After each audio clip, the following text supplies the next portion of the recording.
বছরের গবেষণা 1.5 লাখ খরচ। না 4 বছরে টোটাল 8 থেকে 10 লাখ টাকা গেছে, কিন্তু এই প্লেনটা বানাইতে টোটাল আর কি 1.5 লাখ টাকা খরচ। ট্রেন বানাতে 1.5 লাখ। আমরা বেশি টাইম আমরা সর্বোচ্চ দিয়ে ডাইনে অথবা বামে প্লেনটাকে মুভ করতে হয়। মিটারটুকু অন করুন। এটা হচ্ছে প্লেনের মেন চাবি, এটা না দিলে ইঞ্জিন স্টার্ট নিবে না, এবং কি প্লেনের যে মিটারগুলো অন হবে না।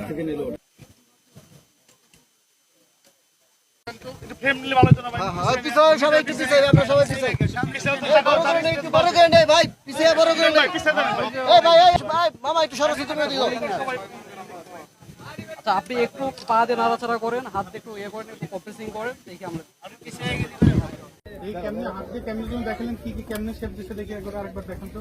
আর এই যে ভিতরে যেগুলা দেখছেন এইগুলা কি মানে একটা ছিল আর কি, তার আগে প্লেনে ইউজ করা হতো, কিন্তু ওইটা এখানে আর কি কাজ করছিল না, তাই সে ওইটা দেখা ওইটার যে নকশা আছে ওইটার আকৃতি। তবে আমরা টেস্ট করে দেখছি যে 1 লিটার পেট্রোল দিলে প্রায় আনুমানিক 20 থেকে 25 মিনিট আমরা চালাইতে পারি ইঞ্জিনটা, মানে হাই স্পিডে। এই মুহূর্তে টানেন ভাই আপনার বাম হাতটা সরেন।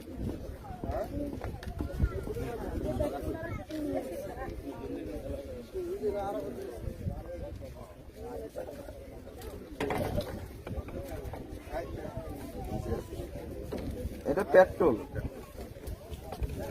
এটা কি ধরনের ইঞ্জিন?